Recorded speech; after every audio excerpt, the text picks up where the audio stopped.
Amono Biadudu, the legendary George Quay, K Fresh in the house, Okujia Hine, Nana Apredi Hine, Nito Joe Tema Newtown, Nana Kwesi says I'm waiting.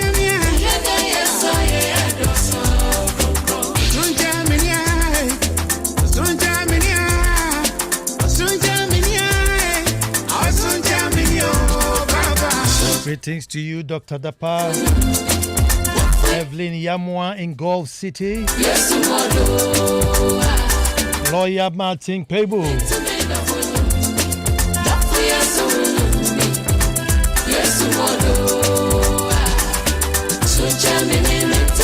Dr. Cynthia Tego. I'm very much on today.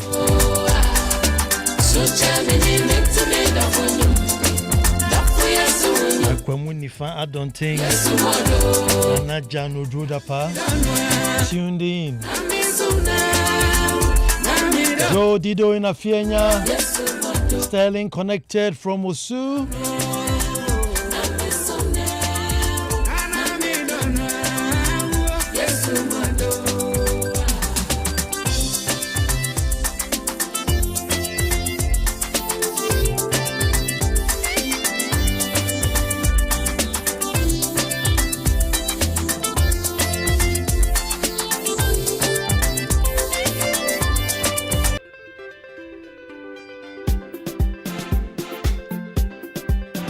Means playtime is over.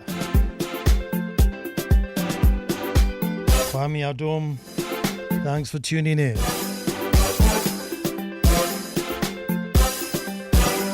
Malik in Adenta, now Gridco.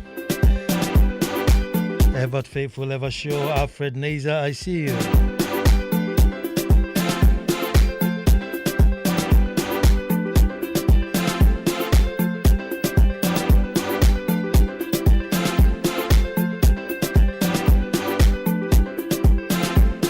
Folks, we start the way we start.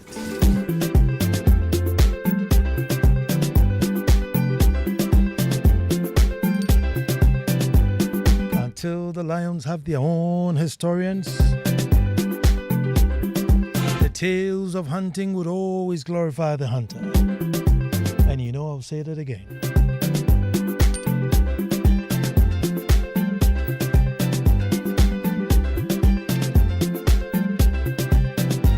Folks, I said until the lions have their own historians, the tales of hunting would always glorify the hunter. Hello and welcome to the most opinionated hour on radio and the nation's thought-provoking hour. I am Nana Ansah Kwao IV.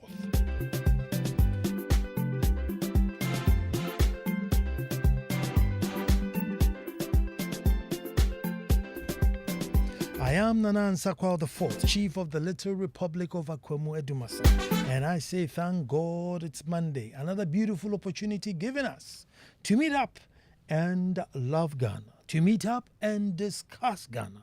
A ritual loved by patriots and adored by nation lovers. Folks, welcome to the ritual I call That's My Opinion. A ritual performed on Mondays at this time, only on Joy 99.7 FM. So don't forget, set your reminders. And our topic today, folks, abiding by the law or simply time wasting?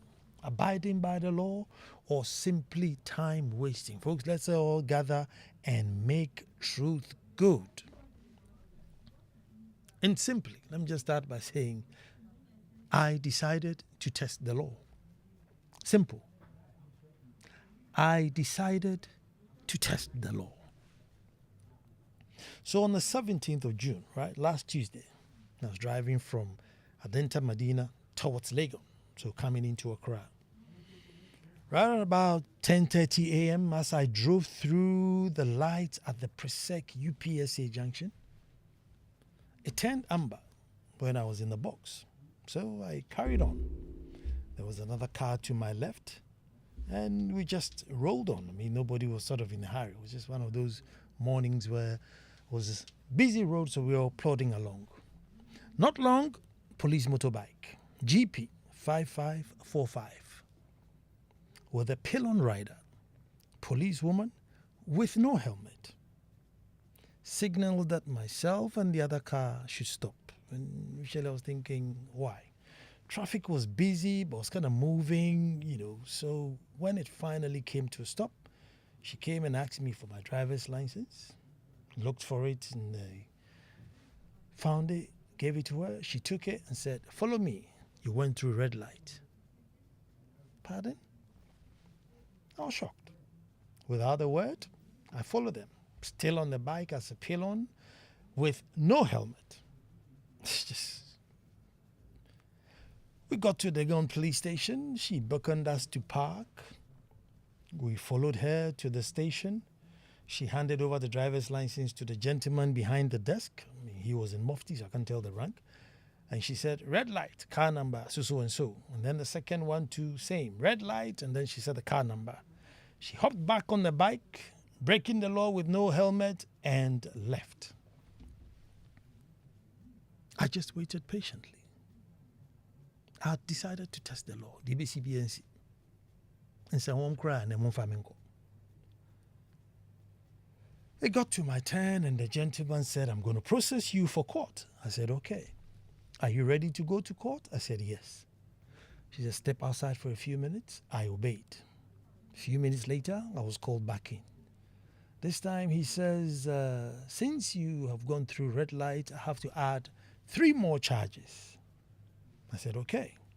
So he was going to add driving without due care and attention, driving and being in danger to the public. I said, "Okay." But eventually they put on the sheet to go to the court, failing to comply with traffic signal with red light, careless and inconsiderate driving. This was what he wrote on the sheet. One of the colleagues, called me aside and said, "Look, Jack, why don't you just, drop something down and then skip this court thing, because this court thing will not be in your favor." I said, "I'll take my chances. I'll take my chances." But on the cheat, he just put the 2 charges and left the other ones out. I think he thought it was too outrageous, so he left the one out. They gave me a court appearance, which was the next day, 18th June, at La Circuit Court at 8 a.m. Now, since I was going to plead not guilty, it means I need a lawyer and a guarantor just in case I'm remanded. So I called Martin Pebo, lawyer, who agreed that, "Don't worry, Nana, I'll be there in the morning to sort you out." I arranged a couple of guarantors just in case they needed some sureties that I wasn't going to run, so I lined up a couple of guarantors. On the 18th, 6 a.m., so obviously I had to wake up much earlier than 6, so I leave the house dead on 6. Left home at 6 for court, giving myself enough time just in case of traffic or any mishaps. Got to the court early enough, sat in the car to wait. And it was awfully quiet, it was just nothing happening. Just 3 guys, 2 left in the end. And obviously the policewoman who's like a judicial service policewoman who was just hanging about. Martin also arrived, only for us to realize that the court was closed till Tuesday, 24th, as in tomorrow. So they were surprised that I'd been given a court date and sent there when the court was closed. I said, "Well, what can I do? That's what it says." So I had to turn up. The policewoman at the court, folks, rang the Legon police to confirm if they had sent me there. And on the phone was the Chief Inspector Asiedu, who was on the phone. And he apologized and said, "Oh, you should go and then come back on Tuesday and I'll meet you there." I said, "Fine." So Martin then spoke to him and told him that, "Listen, on Tuesday when you're coming, bring the evidence. Don't just come and say your word against my word. Bring your evidence." There were some other skirmishes which I have to leave out because I don't have the permission of the other person, the other party. But Martin demanded explanation for what happened there. Now, just as I left court, I was informed to come back to the Legon police station for my driver's license. I went there. They apologized, made peace, gave me my license, and sent me off. Now, folks, what's the law governing amber light? Because I posted this thing, obviously, those of you who are in my WhatsApp group or have access to my status, and quite a number of people have fallen victim on this amber red light argument. What is the law governing amber? Because if you're going to your driving school or if you're going through your theory, that amber lights, does it automatically mean that as soon as you see the amber light, you should stop? I mean, what if you're in the middle of the box junction? What then happens then? What if there's a car behind you that cannot stop? What is the law governing this amber light? Folks, what's the procedure? What rank of police can take your driver's license from you? As far as I'm concerned, I'm told it's chief inspector and above. Here is Constable Ejewa seizing licenses and just, convicting people at will. And how come she was breaking the law and arresting people for allegedly breaking the law? I mean, how does that work? How does that work? How does that work? Break the law, sitting on a motorbike without a helmet and stopping people saying that they've gone through red light. When clearly, it wasn't. But if you see the number of reports I got, it looks like a strategy where they know, look, you don't want to waste your time, whatever it is. Let's just point a finger and that's it. You sort them out and get going. That's what it looked like. And so I'm just wondering, should I have just, given some 100, 200 to save me all this wahala? Almost half a day. If I put the two times together, almost half a day. Arranging guarantors, getting Martin Pebu to come to the court. Should I have just given some 100, 200 CDs? Boom, let me call. But I decided to test the laws. Bring this evidence. Show me. At this age in my life, why do I want to drive through a traffic light? Red, what? I want to die? I feel suicidal? That I feel suicidal? Folks, I think there can be easier ways of even finding motor traffic offenders. If indeed there's that evidence to show that I went through red light, by the time I come to the station, there should be a picture that you can WhatsApp me, or I can see that, Nana, this is you driving through red light. The red light came on at, 1900, and at 1903, you went through it. So this is your picture. It's 1,000 CDs, it's 500 CDs, it's 800 CDs. If I say no, then you process me to court. I don't know, is there a simpler way in which you can find somebody? Because hearing me, getting allegedly arrested or convicted in Legon, I need to turn up at at a court that's on recess or on holiday, and then come back to Legon to come and get my driver's license. And I know I'm probably just, one out of 1,000 that have gone through this kind of thing, your word against my word, in sort of hard evidence. Your word against my word in sort of hard evidence. So I just want us to discuss. And I just want us to be frank. There were people who called us and, to be honest with you, you did well. There's no way I'll have time to be going up and down. I'll just sort something out and be done with it. But genuinely, maybe there's somebody who hasn't got that time. I cancelled my meetings. I called work, said, look, I'll be running late, whatever it is, Coach Charlie. I'm going through the full whack on this one. I was going through the full whack to see. I really wanted to see the evidence of me, Ansah Kwao, see red light, and then decide to drive through. Drive through to do what?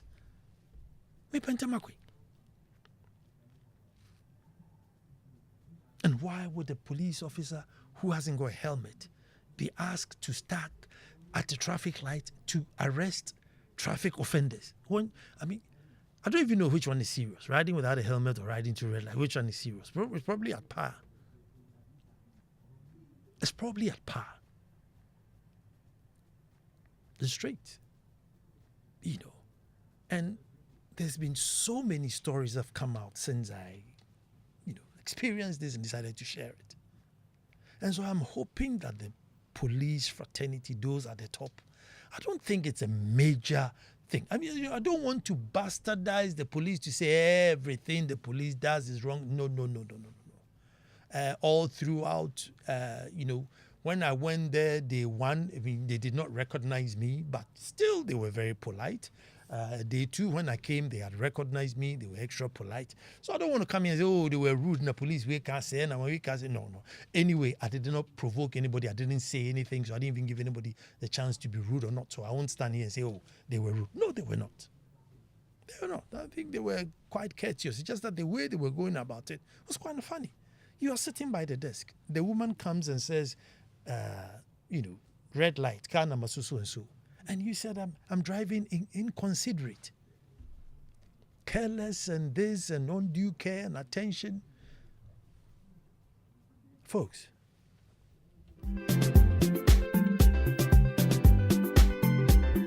can there be an easier, convenient way of dealing with, let's say, minor traffic offenses? That if I do an illegal parking, it's a court, and I say everything should end up in a court. We are all on Ghana cards now. We are all on mobile phones now. So, pretty much our identities are fairly watertight. Our identities are fairly watertight. Is there any way we can use it to shorten the process so that a lot of the revenue comes to the state rather than me just sorting somebody out and going away? But I may be wrong. 0302 216 541. 0302 216 541. Do you just give something small and be done with it?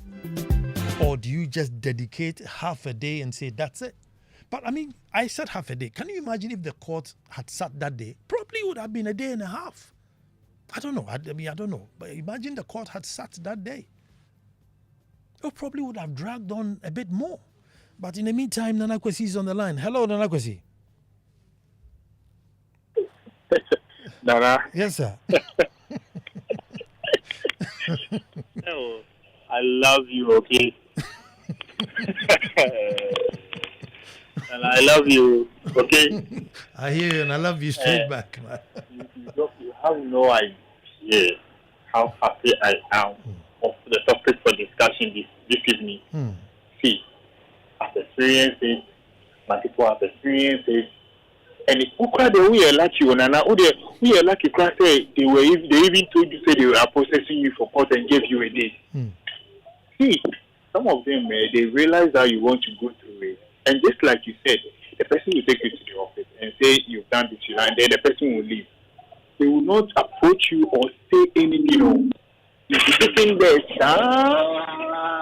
and when you go and ask the one at the desk, he will tell you that so when you're not arrest you, just when you're arrest you or no, will come before.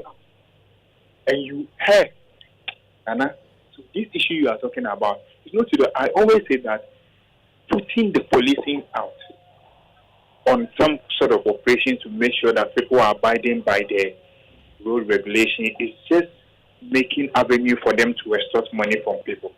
They are not solving anything. That is what they do. We have experiences must see. Recently, my uncle came from abroad, okay, and he's parked his car for home for a very long time. So the moment he came, he was like, oh, because he has runs to do, quickly he was rushing to the DVLA to renew everything so that he wouldn't have any police issue.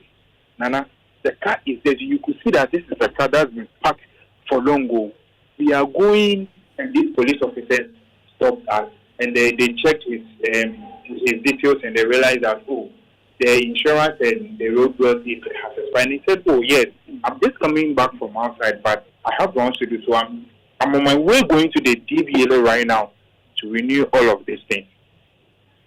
Nana, police officer say, on the. And you know what pains me the most? They've been using this friend is a community police and national service people. That is what even pains me. Because I wonder the kind of training they are getting from these officers. And finally, when they're able to get a job at whatever office, I wonder what they are going to practice over there. This man made this friend is saying this personnel follow us to the police office. To the police station. Long story short, they are asking us to pay 500 Ghana cedis or they will take us to court. And my uncle say, me for here, I won't pay. See, fortunately for us, we have family people who are in positions that is serious. Yeah, you know, this man said they will not understand. And my uncle say, okay, fine. And we call my dad. And my dad was like, let me speak to this police. This police officer say, no. So we just find out the police officer say, and my dad say we should wait. Within 5 minutes, wherever the call came from, they call the commander and they ask the commander that, but your men have arrested somebody who is saying that my parking my car, I'm going to the DVLA to renew it. Much in its own 500 Ghana cedis. Because of what? Or else you process the person to court. And they were asking the commander that, is that how you are what you are supervising at your office here? See, Nana, it's like magic. The commander came running from his office looking for this officer who, wherever he came from, with moto, came back to the office, and the commander was asking me that, Master, this man, the office quiet there, or what I say? And that's 16 nonsense. So they are telling us that sorry, wasting the whole time, the whole day. So that very day, okay, insurance and wait man, now it's going into the weekend. He can't move.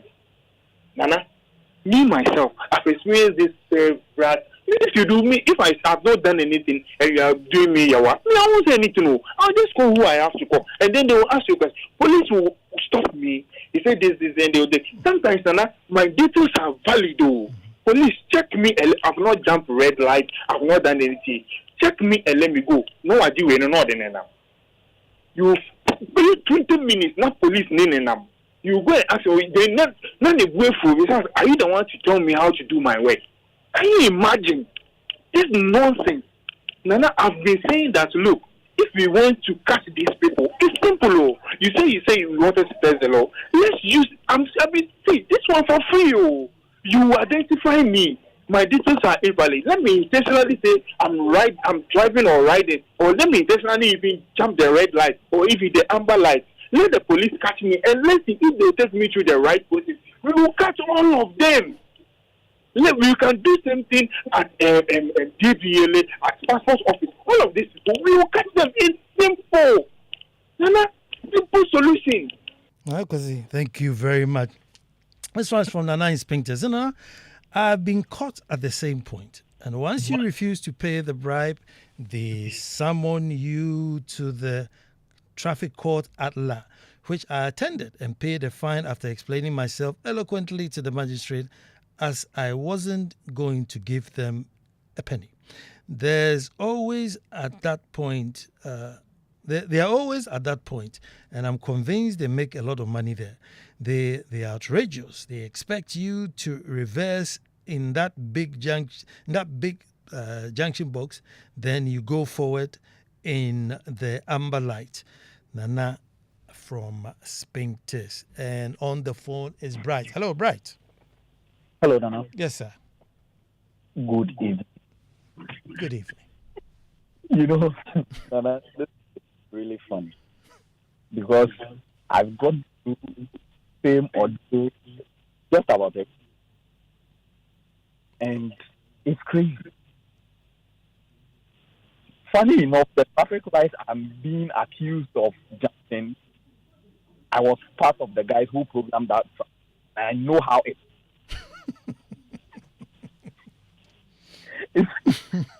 I told the guy, know how we programmed it at 4 seconds.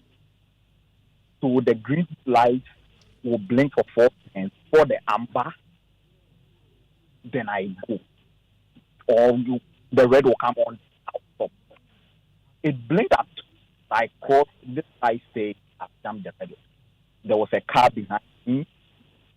He left that car because I don't know the transaction that went in them. I said, knew very well I didn't. So he should take me on. Fast forward, the court, a whole lot of what happened. At the end of it, I still have to pay. They make the system so cumbersome that you feel uncomfortable, so you just have to dig in. It's crazy. They make it so you feel like if you have invaluable, you just have to give in and let go, which is not nice. You say, of course, the red light. I believe he who alleges proof,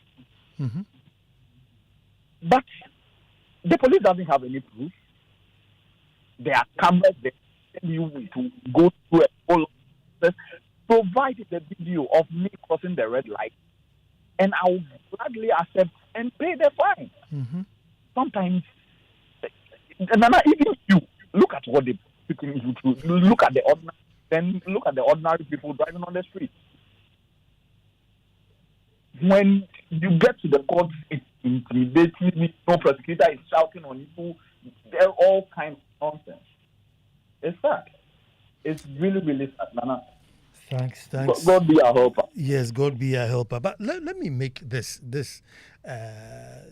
note, and maybe you can. Have you noticed that as soon as the traffic lights go off by the Emmanuel Eye Clinic intersection, there's a big light.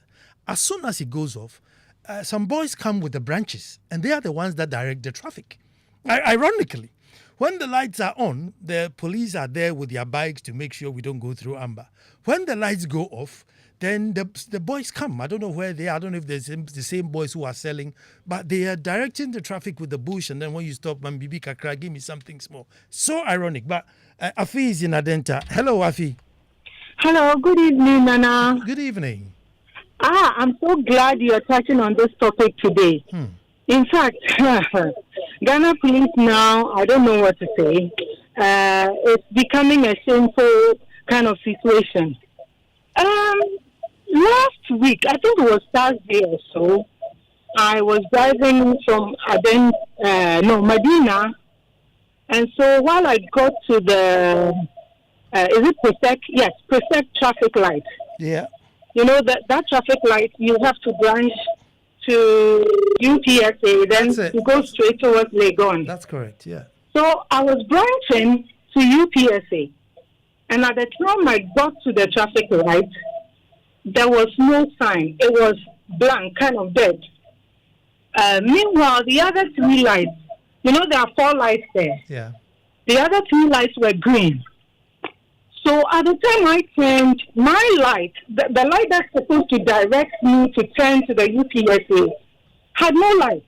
No green, no red, no yellow, nothing. So I just followed the car ahead of me. And then I went on, only for me to see one police officer on a motorbike. He just stopped me, and then I quickly just pulled off the road. Do I know that I've crossed red light? And I said, no, I did not cross red light. I was so sure I did not cross red light. I did not even see yellow, or there was no light. So the first thing he said was that, you know, in Ghana, he asked for my license, and I told him I didn't carry it. In fact, I had it on me. But I have learned over the years that, the moment you give them your license, they will deal with you. So I told him I don't have my license, but he can check. If he has a system, I have a valid license. He can check. He checked my insurance and other things. Everything was correct. So he said, do you know that this thing that you've done, we have to take you to court, you know, you pay this, blah, blah, blah. And the moment he started saying that, I knew where he was going. So I insisted that no, I have not crossed a red light.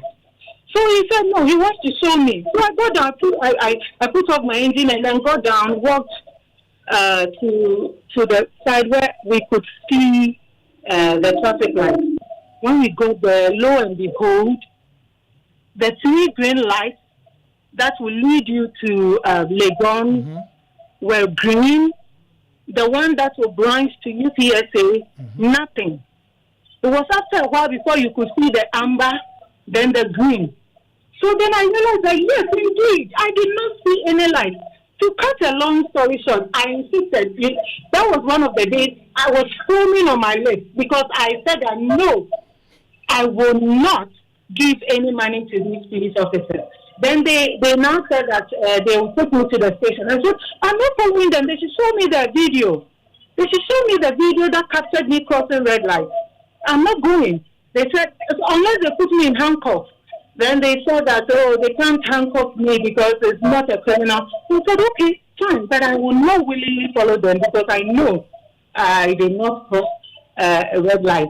I went and sat in my car for a while. He came and then spoke, blah, blah, blah. Be careful when you're driving. I'll let you go this time around. And then I drove off. I don't know where we are going as a nation, but our police system is so corrupt. Afi, thank you very much. Thank you very much. I have Frank in Kolebu. Hello, Frank. Hello, Nana. Yes, sir. I'm so grateful for this topic. I had an experience. I'm so traumatized by that.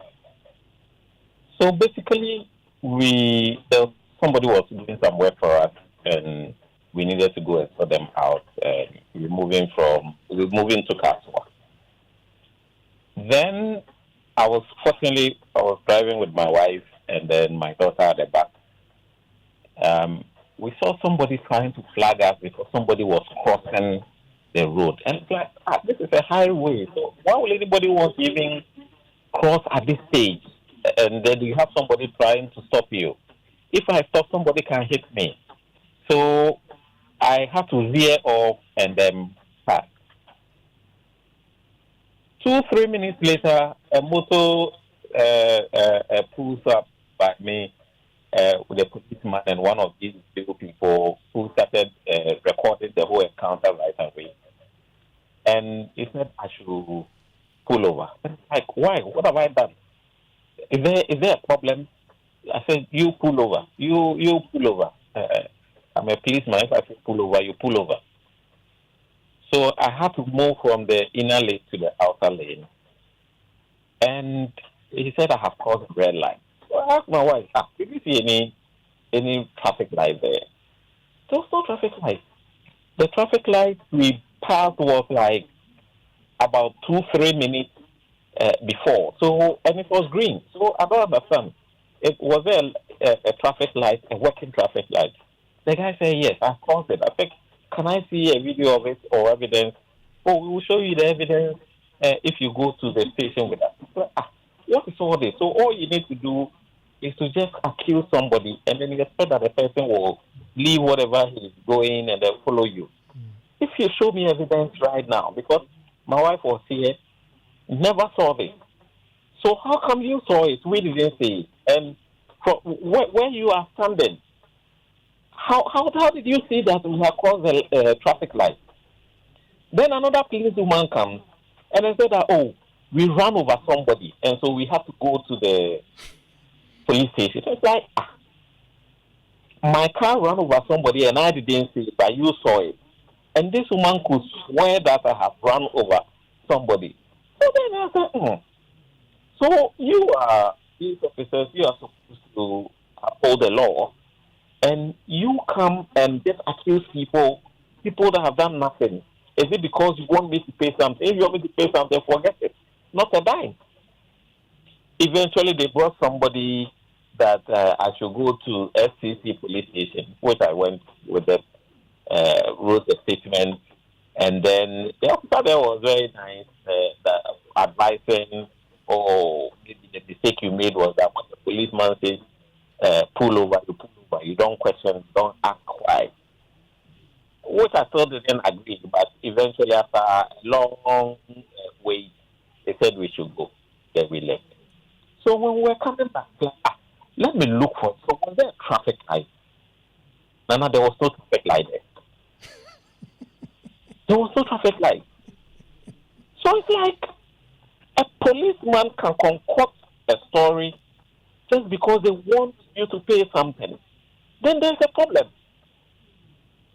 So I called the police, the one I met at the station. That's it. I came back, checked, and there was no traffic light there. So check your officer. He rather jumped into their defense that, oh no, if my officers report that there's an infraction, they will never come and report if there is no infraction. So really, we are in serious trouble.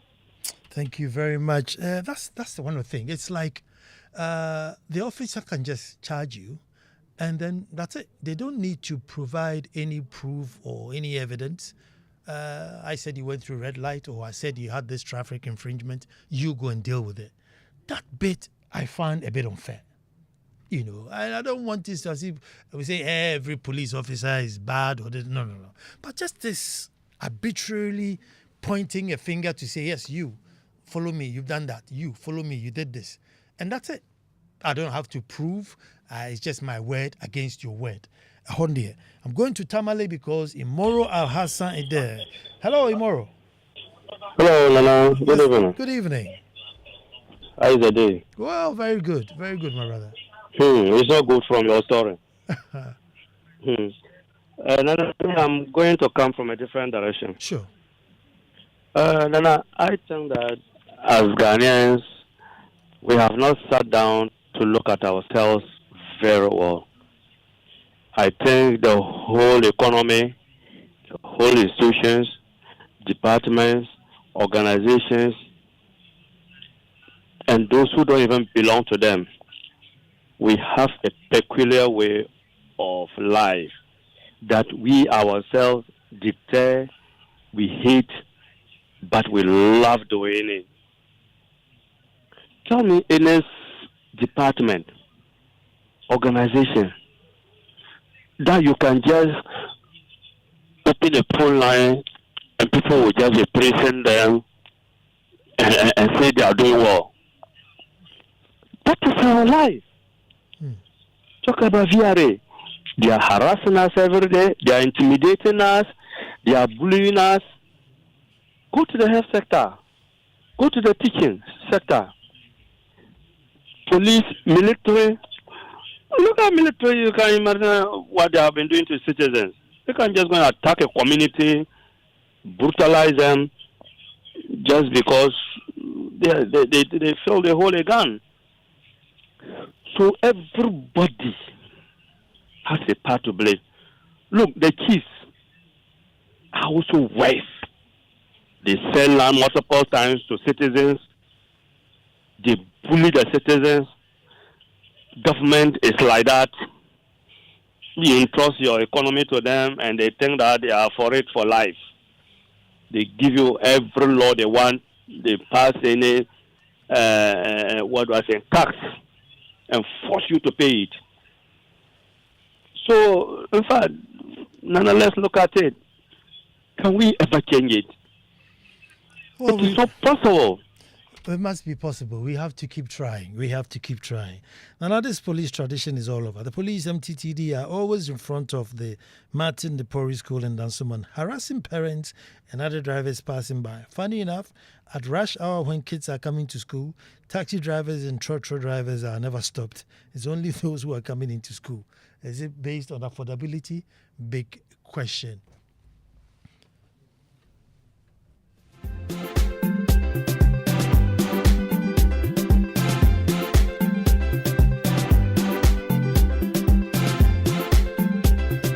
Abu Mohammed is on the line. Hello. Hello, Nana. Yes, sir. Good evening. Good evening. Yeah, I just want to ask two questions. So, what you went through, in case the next time it happens again, would you go to through the same thing, or would you pay and find your way? Now, now let me say this. This may be. But let me be honest. Now, When I went to the police station at first, I could have identified myself that, listen, I'm a media man and I'm a chief and I'm standing on my authority that I did not do such a thing. Maybe they would have paid a bit of attention. But I decided no. I would act as anyone on the street and see what it happens. So maybe next time I'll tell them that, listen, I am Nana Ansah Kwao. I am on Joy. And Yes, I'm Nana, telling you, I didn't go through red light. now you are not Nana Ansah Kwao. You are just an ordinary person, and you experience it now. And same thing happens next time without your connection and all that. Would you want to pay or would you want to go through it again? Abu You said, see, we are just hypocrites. We are hypocrites. This thing go through with this. You see, Atimota, that traffic light. We were in a traffic, and this police officer followed up his motorbike. And he has a video that he recorded us. You know, the traffic light has a camera. Why can't the camera take us and your phone will decide? And this is a track. We cannot fly. You know that place is a hill. So we have to move slowly. Do you expect us to fly? See, this country, if there will be problem, it will be Ghana police. So that's why I ask. Don't use your connection. Don't tell them you are Nana. Don't tell them you are a leader person. You are just an ordinary person. And you want to experience this. And next time it happens again, would you want to go through what you went through before, or would you find your way? That's all I want you to give me an answer. well, unfortunately, I am not that, so I don't know how. Oh, but that's one of the big questions I was bringing out today for us to answer. That, I mean, would you go through literally a day and a half, or would you pay 200 cedis and be done with it? Because like I said in the presentation that there are people who genuinely may not have the time. Maybe you have a contract to sign the next day, and it's a big contract. Maybe you've been chasing it for months and months and months and months. Time now. What do you do? Are you going to tell your contract people that, oh, Constable Ejebia with no helmet on some motorbike is going to delay me to member sign contract? And these are the real facts. But like I'm saying, if there was a shorter way where I could just go, you show me on an iPad or a phone that, look, this is your car, this is what happened, pay your fine, off you go. It makes it simpler.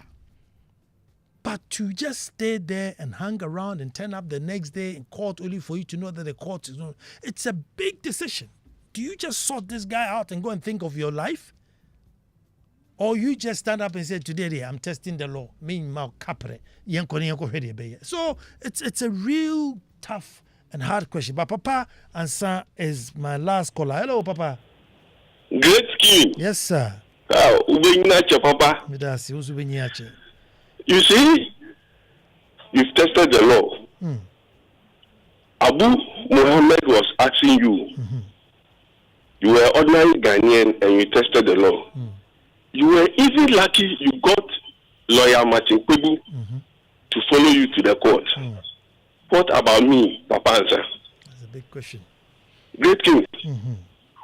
When you are from Congo Junction, heading towards the Soul Clinic, the traffic light, when you get there, you see these policemen behind the big signboard. You just cross the amber light, they will arrest you.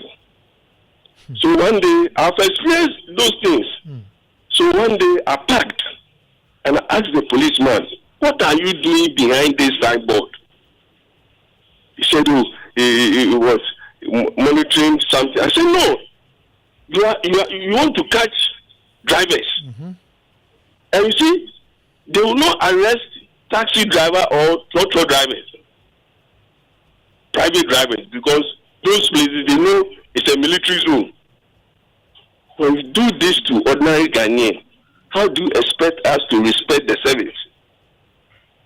If I don't know Matipebu, if I don't know the big lawyer Samson, if I don't know him, how do I go to court and be set free? Because yours was clear example. Oh dear, I lost Papa Ansah there.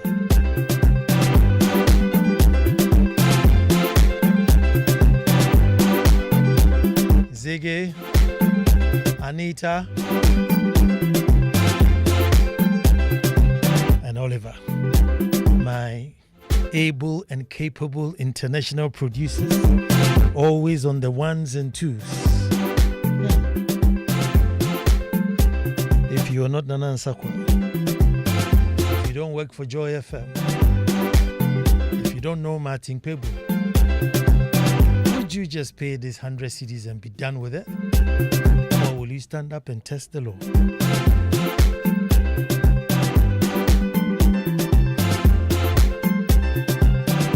Why should it be even a question for us to decide or not to decide?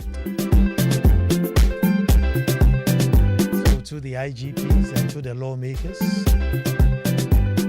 make it easier for us to pay minor fines.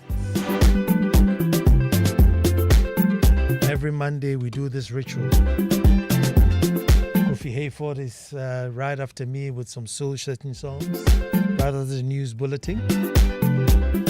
As for me, God willing, next Monday, we'll be back to do this all over again.